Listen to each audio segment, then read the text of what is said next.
Hello guys, welcome back to our channel. Episode ആരംഭിക്കുമ്പോൾ കാണിക്കുന്നത് അനഘയെ ഒരുക്കാനായി പിടിച്ചുകൊണ്ടു പോകുന്ന അജയന്റെ ഗുണ്ടകളെയാണ്. അങ്ങനെ അജയന്റെ ഗുണ്ടകള് അനഘയെ ഒരുക്കിക്കൊണ്ട് വരുമ്പോ അനഘയെ വിളിച്ചുകൊണ്ട് മണ്ഡപത്തിൽ കയറാൻ ഒരുങ്ങുകയാണ് അജയൻ. അതേസമയം എടാ എന്ന് വിളിച്ചുകൊണ്ട് അങ്ങോട്ടേക്ക് അർച്ചനയും സച്ചിയും മീരയും കൂടി വരുന്നു. അവരെ കണ്ട് ആദ്യം ഒരു ഞെട്ടലോടെ അജയൻ നിൽക്കുന്നുണ്ടെങ്കിലും അതിനുശേഷം അവരുടെ അടുത്തേക്ക് ചെന്നിട്ട് ചോദിക്കുകയാണ്, നീയൊക്കെ ഇവിടെയും വന്നോ? വരാതിരിക്കാൻ പറ്റില്ലല്ലോ അജയ, കുടുംബത്തിലൊരു കല്യാണമല്ലേ ഇവിടെ നടക്കുന്നത്. നീയാണോ അനഘയെ വിവാഹം കഴിക്കാൻ പോകുന്നതെന്ന് സച്ചി ചോദിക്കുമ്പോ എന്താ നിനക്ക് സംശയമുണ്ടോ എന്ന് അജയൻ ചോദിക്കുന്നു. അതിന് നിനക്ക് താലി കെട്ടാൻ പറ്റില്ലല്ലോ, നിന്റെ രണ്ട് കൈയും ഞാൻ അങ്ങ് തല്ലി ഒടിക്കാൻ പോവുകയാണ്. അത്രയും പറഞ്ഞുകൊണ്ട് അജയനെ പൊതിരെ തല്ലുകയാണ് സച്ചി. തുടർന്ന് ആദ്യം തന്നെ അനഘയെ ആ ഗുണ്ടകളുടെ കയ്യിൽ നിന്നും അർച്ചനയും മീരയും ചേർന്ന് പിടിച്ചു മാറ്റുകയാണ്. അതിനുശേഷം സന്ദീപും വരുന്നു. അങ്ങനെ അവിടെ ഒരു കൂട്ടത്തല്ലുണ്ടാവുകയാണ്. അജയനെ അടിച്ച് ഇഞ്ചപ്പരുവമാക്കിയതിനു ശേഷം അവിടെ കെട്ടിയിട്ട് സച്ചിയും സന്ദീപും അർച്ചനയും മീരയും അനഘയെ കൊണ്ട് അവിടെ നിന്ന് പോകുന്നു. ഏട്ടത്തി, ഇതിനൊക്കെ ഞാൻ എങ്ങനെയാ നിങ്ങളോട് നന്ദി പറയുന്നതെന്ന് അനഘ ചോദിക്കുമ്പോൾ കഴിഞ്ഞ കാര്യങ്ങളെല്ലാം മറന്ന് നീ ഒരു പുതിയ ആളായിട്ട് ജീവിച്ചാ മതി. ഞങ്ങൾക്ക് നീ ഞങ്ങളുടെ ആദ്യയെ പോലെ തന്നെയാണെന്ന് മീരയും അർച്ചനയും പറയുന്നു. തുടർന്ന് സച്ചി പറയുകയാണ്, അനഘയുടെ പഴയ ജീവിതം എങ്ങനെയായിരുന്നെന്ന് എനിക്കറിയില്ല. പഴയ ജീവിതത്തിൽ അനഘ എന്തെങ്കിലും തെറ്റുകൾ ചെയ്തിട്ടുണ്ടെങ്കിൽ അതെല്ലാം മറന്ന് പുതിയൊരു ജീവിതം അനഘ ഇന്ന് തന്നെ ആരംഭിക്കണം. അതേസമയം സേതുമാധവൻ സച്ചിയെ വിളിച്ച് പെട്ടെന്ന് തന്നെ വീട്ടിലേക്ക് എത്താൻ പറയുന്നു. ഞങ്ങൾ രണ്ടാളും വീട്ടിലേക്ക് പോകാം, നിങ്ങൾ അനഘയെ ഹോസ്പിറ്റലിൽ കൊണ്ടുപോയി ഒരു ഇഞ്ചക്ഷനൊക്കെ എടുത്തിട്ട് വന്നാൽ മതിയെന്ന് സച്ചി പറയുന്നു. പിന്നീട് കാണിക്കുന്നത് നെല്ലിശ്ശേരിയാണ്. എല്ലാവരും നെല്ലിശ്ശേരിയിൽ എത്തിയിരിക്കുന്നു. ഇന്ന് സന്ദീപും സച്ചിയും എന്താ ഓഫീസിൽ പോകാഞ്ഞതെന്ന് സേതു ചോദിക്കുമ്പോൾ അത് പിന്നെ പോകാനിരിക്കുകയായിരുന്നെന്ന് സച്ചി പറയുന്നു. അല്ല, നന്ദൻ എന്താ പോകാഞ്ഞത്?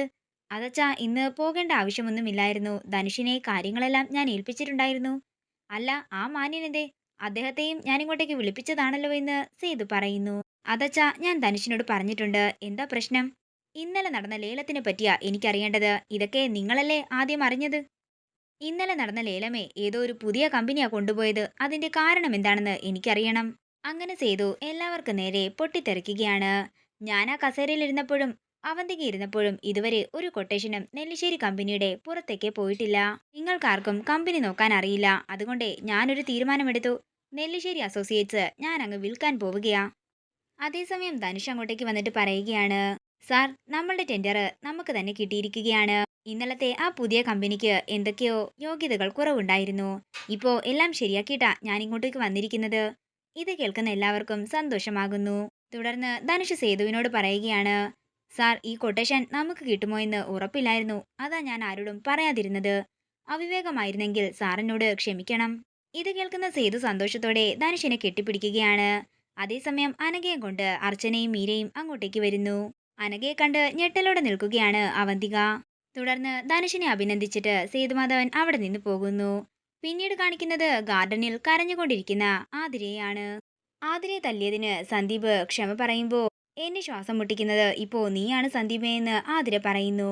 എന്റെ ചേച്ചിയോട് പോലും ഈ കാര്യം പറയാൻ എനിക്ക് നാണക്കേടാ, അതാ ഞാൻ പറയാത്തത്. ഇതൊക്കെ വെറും നിന്റെ തെറ്റിദ്ധാരണകൾ മാത്രമാണെന്ന് സന്ദീപ് പറയുമ്പോൾ ഞാൻ കണ്ടതും കേട്ടതുമായ കാര്യങ്ങളൊന്നും ആരും എന്നിൽ നിന്നും ഒളിക്കാൻ ശ്രമിക്കണ്ടെന്ന് ആതിര പറയുന്നു. അതേസമയം അർച്ചന ദേഷ്യത്തോടെ ആതിരയുടെ അടുത്തേക്ക് ചെല്ലുകയാണ്. എന്താ നിന്റെ പ്രശ്നം? 2 ദിവസമായി ഞാൻ നിന്നെ ശ്രദ്ധിക്കുന്നു. എനിക്ക് പ്രശ്നങ്ങളൊന്നുമില്ലെന്ന് ആതിര പറയുമ്പോൾ അർച്ചന പറയുകയാണ്, ഇന്ന് എന്തായിരുന്നു നിന്റെ പ്രകടനം?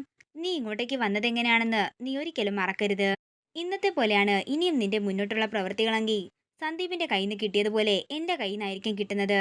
നീ ഒരു ഗർഭിണി ആയതുകൊണ്ട് നിന്നെ വിഷമിപ്പിക്കണ്ട എന്ന് കരുതിയ പലതും നിന്നോട് പറയാത്തത്. അത് ഓർമ്മയിലിരിക്കട്ടെ. ഇപ്പോ ഞാൻ കണ്ടതാണോ കുറ്റമെന്ന് ചോദിച്ചുകൊണ്ട് ആതിര അവിടുന്ന് പോകുമ്പോൾ ഇത് കണ്ട് അമ്പരപ്പോടെ നിൽക്കുകയാണ് അർച്ചനയും സന്ദീപും. ഇതോടുകൂടി ഇന്നത്തെ എപ്പിസോഡ് ഇവിടെ തീരുകയാണ്. വീഡിയോ ഇഷ്ടമായെങ്കിൽ മറക്കാതെ ലൈക്ക് ചെയ്യുക, ഷെയർ ചെയ്യുക, കമന്റ് ചെയ്യുക. കൂടുതൽ സീരിയൽ അപ്ഡേറ്റ്സിനായി മറക്കാതെ സബ്സ്ക്രൈബ് ചെയ്യുക.